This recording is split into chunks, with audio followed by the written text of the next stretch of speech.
that started early this year, preparing this workshop. We don't need the prehistory, we just want the results. Okay, thank you.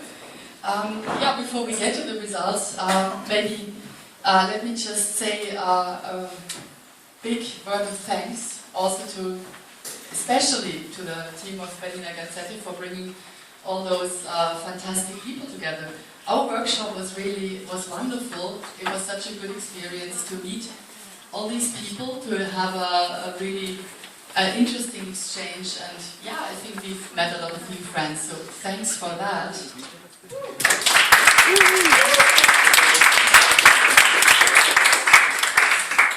Yeah, the other group just claimed that they got rid of the question mark very early, and I guess yeah, to draw on that, about the same happened within our group very early.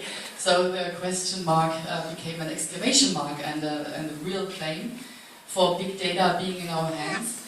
And what I'm going to present now is the consolidated paper, like the documentation of this workshop.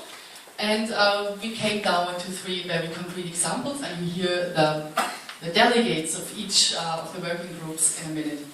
So just to start, why do we care at all? Why are we dealing with this topic? So the answer, I guess, is quite clear. It's the fact that data processing is becoming a prevailing means of how our lives are being shaped these days. In a social layer, in an economic layer, in a political layer, there are so many aspects linked to that. So because of that, we should be in control of our data. It's very simple. So what are the challenges that we are actually facing?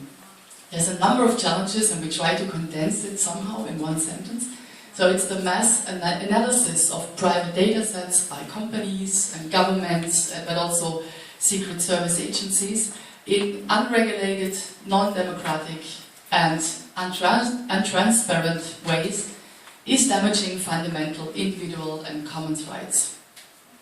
So what is our vision when we talk about big data being in our hands? So this vision that is also a result of the different working groups can maybe be threefold steps.